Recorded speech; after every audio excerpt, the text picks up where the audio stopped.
Hello friends. सो काफ़ी viewers की and काफ़ी लोगों की रिक्वायरमेंट थी कि मैं कुछ डिजास्टर मैनेजमेंट के ऊपर बात करूं, सो दैट कि हम अपनी ऑर्गेनाइजेशन के डिजास्टर मैनेजमेंट प्रोसेस को ठीक कर सकें। सो हमें कोविड 19 को देखते हुए भी 2 महीने हो गए हैं और उससे हमने क्या लर्निंग की है एंड प्लस हम डिजास्टर मैनेजमेंट को कैसे ठीक कर सकते हैं, सो दैट जो कोविड से हमने लर्निंग की है उसको इम्प्लीमेंट करें और आगे के किसी भी डिजास्टर के लिए हम तैयार रहें। तो ये एक मैनेजमेंट थॉट था, जो कि मैंने सोचा कि आप लोगों के साथ शेयर करूं और जो मेरे माइंड में आ रहा था। तो मैंने 3 लेवल के ऊपर इसको डिवाइड किया है, इस थॉट प्रोसेस को। एक मैनेजमेंट और टॉप मैनेजमेंट कंट्रोल्स, तो वहाँ पर हम क्या चेंजेस कर सकते हैं to address this learnings and in future how to control. And second is the managerial control और middle management control, means process owners और डिपार्टमेंट हेड्स लेवल पे हम क्या क्या एक्शंस ले सकते हैं और क्या क्या हम अपनी लर्निंग्स को ऐड कर सकते हैं अपने करंट डिजास्टर मैनेजमेंट प्रोसेस में, या हम कैसे उन चीज़ों को एड्रेस करें। And last level is the executive level, which is the worker level और associate level, who is directly doing the process or directly handling the products.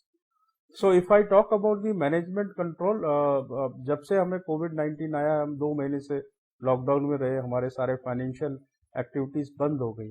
So main जो सबसे बड़ा इम्पैक्ट आया हमारे पास रिसोर्स का, और रिसोर्स भी with respect to money, with respect to cash flow.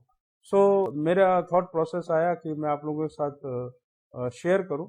सो हमें क्यों क्यों नहीं हमें एक डिजास्टर मैनेजमेंट का अकाउंट बनाएं, सो दैट जब कभी भी हमारा डिजास्टर आए तो उस फंड को हम यूज कर सके। लाइक जैसे कि हमारे पीएम ने फंड बनाया है, तो हम एक ऐसा फंड रखें सो दैट कि उसके अंदर कुछ पैसा, हम जब हमारा ऑपरेशंस ठीक चले तो हम वहाँ पर कुछ इमरजेंसी फंड इकट्ठा कर सकें, और इस टाइप की सिचुएशन कभी भी आए तो हम उस फंड का यूज कर सकें। और हम बेसिक्स पे जाएं, हम पुराने टाइम पे जाएं जब हम लोग कंपनीज के अंदर वेलफेयर अकाउंट्स रखा करते थे। तो इस टाइप के एटलीस्ट हम कुछ एक रिसोर्स एक जनरेट करके रखें, सो दैट इन फ्यूचर अगर कोई इस तरह की एक्टिविटी हो तो एटलीस्ट कैश फ्लो या हमारा मनी का इशू ना आए। एंड वो हम थोड़ा थोड़ा अमाउंट करके कर सकते हैं। एंड पहले हर कंपनी के अंदर एक वेलफेयर अकाउंट होता था जिसमें 1 या 2 रुपए लोग कंट्रीब्यूट करते थे, और इस तरीके से हम 2 या 3 अकाउंट अलग से खोल सकते हैं, which is relative disaster account और welfare account. And we have to rethink about the logistic issues, means the relationship with our supplier and customer. So we have to make our relationship with in the thought process of long term. तो अभी क्या हुआ, कुछ current में इतना competitive market हो गया कि हमने बहुत से सप्लायर चेंज कर दिए विद रिस्पेक्ट टू कॉस्ट। अगर किसी ने कम किया तो हमने नया सप्लायर इंट्रोड्यूस कर दिया। कहीं किसी कस्टमर से ऑर्डर कम ज़्यादा आए या पेमेंट का कुछ इशू आया तो हमने बहुत जल्दी कस्टमर को चेंज कर दिया। तो आज के टाइम पे हम देख भी रहे होंगे, जहां पर हमारे लॉन्ग टर्म रिलेशनशिप है विद सप्लायर्स एंड कस्टमर, तो वहां पर हमारा जल्दी से जल्दी रीस्टार्ट हो गए रिलेशनशिप। और सप्लायर्स को लॉन्ग टर्म का रिलेशनशिप है तो ही नो कि हमारा पेमेंट आ जाएगा, तो वो सपोर्ट कर रहे हैं एंड कस्टमर्स भी सपोर्ट कर रहे हैं। तो क्यों ना हम बिल्ड करें रिलेशनशिप को दोबारा सा, अपने बेसिक्स पे जाएं, जहां पर कि हमारे रिलेशनशिप इतने मजबूत होते थे कि फाइनेंशियल्स कम आते थे और खाली हम फेस वैल्यू पे सप्लाई कर दिया करते थे या सप्लाईज हमारे को मिल जाया करती थी। तो उसको रीथिंक करें हम उस प्रोसेस को, और किस तरीके से हम बिल्ड करें लॉन्ग टर्म रिलेशनशिप। सप्लायर्स को हम कितना सपोर्ट करें सो दैट कि उनके हमारे रिलेशनशिप बहुत लंबे जाएं। अगर वो सप्लायर छोटा है तो हम उसको जब हमारा मैन्युफैक्चरिंग और हमारी सब कुछ ठीक चल रहा है तो हम उसको ट्रेनिंग दें, उसको हम बड़ा करें, उसको फाइनेंशियल सपोर्ट करें, एजुकेशन दें। एंड कस्टमर के साथ भी हम कस्टमर्स के यहाँ विजिट करें, कस्टमर के साथ रिलेशनशिप करें। अभी तो हम हमारी टॉप मैनेजमेंट ने कस्टमर के साथ डायरेक्ट इंटरेक्शन ही बंद कर दिया। आपको याद हो तो पहले तो कस्टमर को सारे मैनेजमेंट के नंबर वगैरह सब हुआ करते थे, अगर कोई इशू आता था वो डायरेक्ट कस्टमर के साथ बात कर लेता था। सो कस्टमर और सप्लायर का रिलेशनशिप को हम और स्ट्रॉन्ग करें, relationship with internal means like हम धीरे धीरे सब लोग कॉन्ट्रेक्चुअल एम्प्लॉय के ऊपर ज़्यादा डिपेंडेंट हो गए। और कॉन्ट्रेक्चुअल एम्प्लॉय के साथ क्या होता है कि उसको भी नहीं मालूम कि मेरा एमडी कौन है, कंपनी का मालिक कौन है, मेरा प्रोसेस ओनर कौन है। उसे मालूम है कि मुझे दो कॉन्ट्रैक्टर के थ्रू काम करना है, तो मेरे को 6 महीने में तो निकाल ही देगी कंपनी। तो उसका कंपनी के ऊपर ना फेथ है, ना वो जानने की कोशिश करता, ना कोई उसका हार्ट कंपनी के साथ अटैच्ड है। सो क्या हम रीथिंक कर सकते हैं कि हम अपने प्रोसेस को चेंज करें?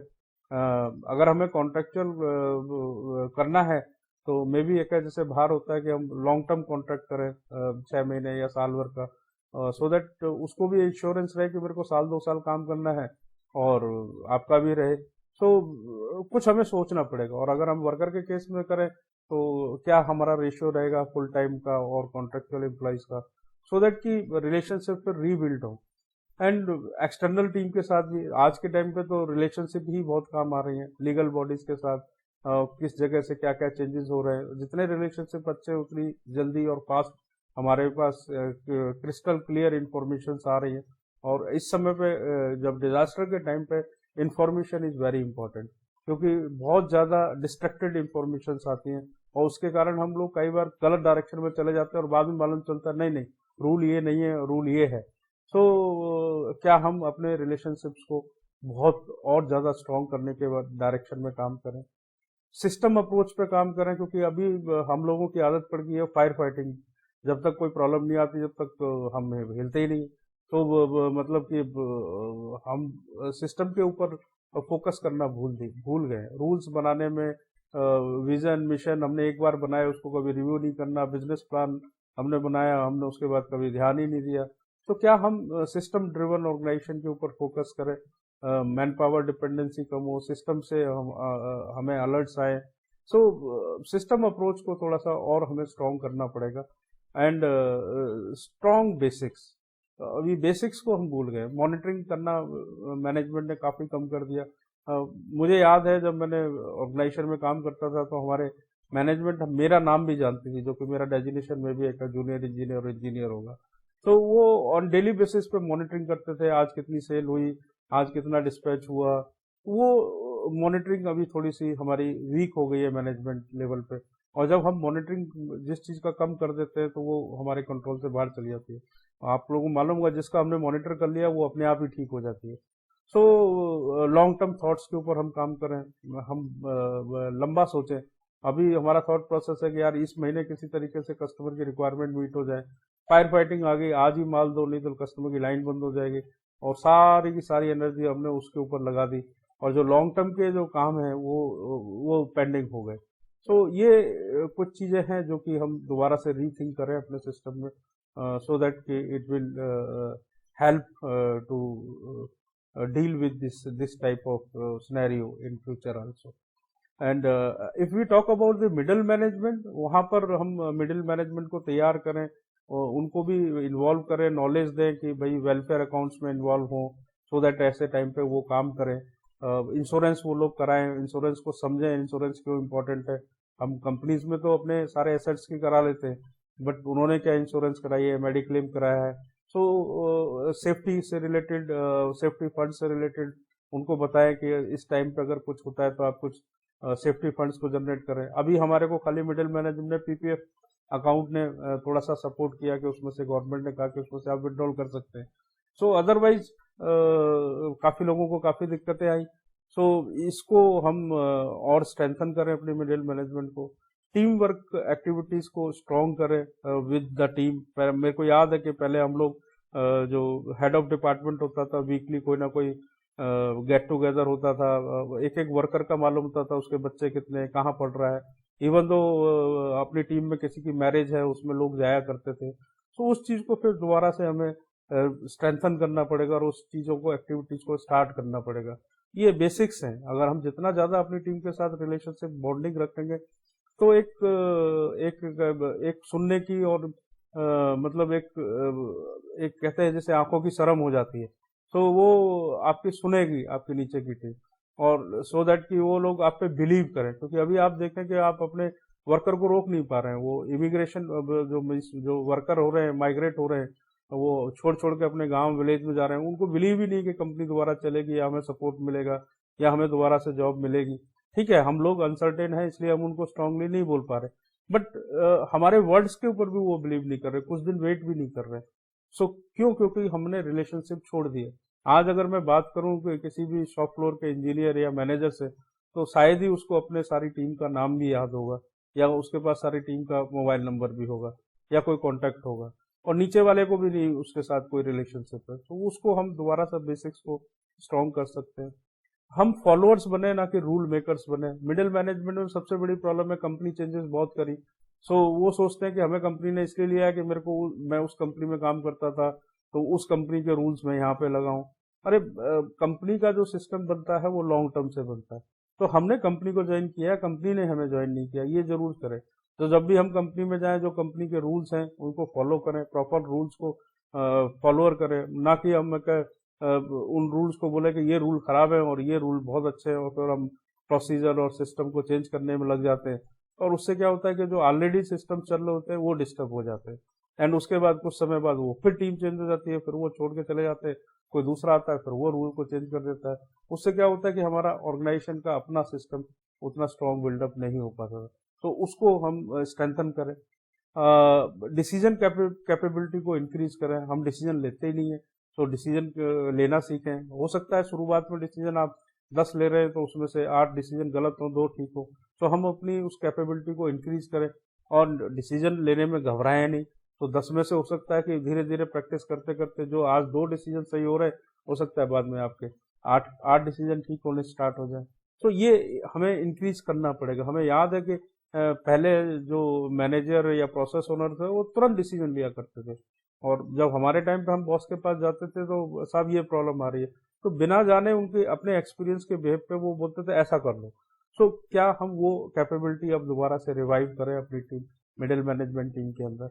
एंड डेली वर्क मैनेजमेंट वो बहुत इंपॉर्टेंट है, तो daily morning meeting, daily review करना, और रिव्यू को शॉर्ट करें, मतलब कम से कम टाइम रिव्यू में दें, एंड मॉनिटर ज्यादा करें। तो पहले हमें याद है कि अब आप को भी एक्सपीरियंस होगा, जो पुराने लोग हैं अपने छोटी छोटी डायरिया रखते थे जिसके अंदर उनके पास 6 6 महीने 7 साल भर का रिकॉर्ड होता था कि उस तारीख को इतना प्रोडक्शन हुई थी, ये था। तो छोटे छोटे नोट्स बना के रखते, क्योंकि मॉनिटरिंग बहुत करते थे। टिप्स पे हर चीज होती थी, टिप्स पे नाम होते थे, शक्ल देख करके उसको पूछा करते थे लोग, भाई तुम्हारे बच्चे कैसे हैं और फादर की तबीयत कैसी है, तो दे रिमेम्बर एवरीथिंग। क्यों? क्योंकि मॉनिटर बहुत करते थे। अब वो हमारी मॉनिटरिंग चीज थोड़ी सी कमजोर हो गई, तो उसको हम स्ट्रेंथन करें। एग्जीक्यूटिव लेवल पे हम रिस्पेक्ट खत्म हो गई है, स्पेशली काम के प्रति रिस्पेक्ट खत्म हो गई है। पहले जो वर्कर होता था वो बड़ी रिस्पेक्ट करता था अपनी मशीन से, अपनी क्लीन करता था। वो आज की डेट में से मालूम है मेरी जॉब ही, मैं कॉन्ट्रैक्ट पे हूँ और मेरी जॉब है नहीं, आज इस कंपनी में हूँ कल उस कंपनी में हूँ। सो स्ट्रेंथन करें, वो रिस्पेक्ट करें अपने काम को, उस काम से क्या इम्पैक्ट पड़ सकता है, वो कितना कंट्रीब्यूट कर रहे हैं कंट्री के लिए, इस चीज को हम उनके अंदर डालें और उनको लर्निंग अप्रोच के अंदर लेके आए। उनको एक लगे आग कि मेरे को इस मशीन के बारे में सीखना है। और ये चीजें जब होंगी जब उनको लगेगा कि अगर मैंने सीख लिया इस मशीन को चलाना तो कंपनी मेरा इंक्रीमेंट करेगी या मेरे को परमानेंट कर सकती है, तो उस टाइप का थोड़ा मोटिवेशनल चीजें दें जो पहले हुआ करता था, तो अभी थोड़ा सा मिसिंग हो गया है। और लॉन्ग टर्म जो प्लान्स होते हैं उसके अंदर इन्वॉल्व करें, भाई कंपनी 10 साल बाद ये करेगी, बस सो दैट कि उनको फील आए कि अगर हम 5 10 साल तक इस कंपनी में रहेंगे तो हमारी भी ग्रोथ होगी। एंड अभी तो उनको यही नहीं मालूम कि मेरी जॉब कब तक है, मैं 6 महीने रह, क्योंकि हमारा रिलेशनशिप ही नहीं है, हमारा कॉन्टैक्ट पॉइंट ही खत्म हो गया। एक कॉन्ट्रैक्टर ने एक वर्कर को निकाल दिया, वो बहुत अच्छा परफॉर्म कर रहा था, लेकिन हमें ही नहीं मालूम वो वर्कर का नाम क्या है, वो कहाँ रहता है, क्या है, कोई रिलेशन वो भी नहीं आ सकता आपके पास कि साहब मेरे को मेरे कॉन्ट्रैक्टर ने निकाल दिया है और मैं यहाँ काम करता था, मेरे को ये भी आता है, ये भी आता है। वो हमारा मीन्स अगर पॉइंट टू पॉइंट आपस में डिस्कशंस बहुत कम हो गए। एंड वहाँ उस लेवल पे रूल्स को फॉलो करने की आदत, वो एसओपीस, वर्क इंस्ट्रक्शन, सीनियर ने कुछ कहा है तो उसको वो फॉलो करे, वो खत्म हो गया है। और वो लोग भी ट्रांसपेरेंट नहीं है, वो अपनी बातों को छुपाते हैं, ट्रांसपेरेंटली बोलते नहीं। पहले याद है कि वो क्लियरली बोलते थे, साहब मेरे फैमिली में बच्चा बीमार है या वो प्रॉब्लम्स है, एंड जब वो बोलते थे तो लोग मिडिल मैनेजमेंट को सपोर्ट करती थी। अब वो सपोर्ट करना भी बंद कर दिया, इवन तो सपोर्ट तो क्या है भाई, हम सुनना भी बंद कर दिया, उनकी प्रॉब्लम को हम सुनते भी नहीं है। सो ये इसको थोड़ा सा और स्ट्रॉन्ग करें। And relationship with the team बहुत इंपॉर्टेंट है। अब एक ही डिपार्टमेंट में 100 वर्कर काम कर रहे हैं, पहले याद है कि सारे वर्कर एक दूसरे को जानते थे, आज के डेट में तो एक दूसरे को भी नहीं जानते। पहले कुछ होता था सारे इकट्ठे हो जाते थे, अब है ही नहीं वो। पहले आप एक दूसरे के फैमिलीज में जाया करते थे, क्यों? क्योंकि वो लॉन्ग टर्म कंपनी में काम करते थे, अभी शॉर्ट टर्म वर्क हो गया है। सो इसको फिर दोबारा से हम स्ट्रेंथन करने की जरूरत है। एंड आज की डेट में हमने देखा है कि उनको लीगल के बारे में पता ही नहीं है, क्या नए रूल्स है क्या नहीं है, कंपनी के क्या रिक्वायरमेंट्स है वो भी क्लियर नहीं है। तो वो स्किल बेस्ड ज्यादा हो गया, नॉलेज बेस्ड खत्म हो गया। तो उनको नॉलेज भी एटलीस्ट मिनिमम नॉलेज तो उनके पास होनी चाहिए, क्योंकि उनको यही नहीं मालूम कि इतने अच्छे गवर्नमेंट काम कर रही है, आप अगर यहीं रहते हैं तो ये आपको सब कुछ मिलेगा। They lost their confidence level. और कंपनी भी पूरा कह कह करके थक गए, बट वो सुन नहीं रहे। तो आप लोग भी देख रहे होंगे कि आप कितना बता रहे हैं उनको, बट उनको कॉन्फिडेंस नहीं, और वो भागे जा रहे हैं अपने गांव की तरफ। सो वो चीजों को हमें थोड़ा सा ध्यान दें। So that's it from my side. I thought कि ये मेरे दिमाग में कुछ चीजें आई, तो I have to discuss with you. So thank you for watching and give feedback on this video also. Thanks.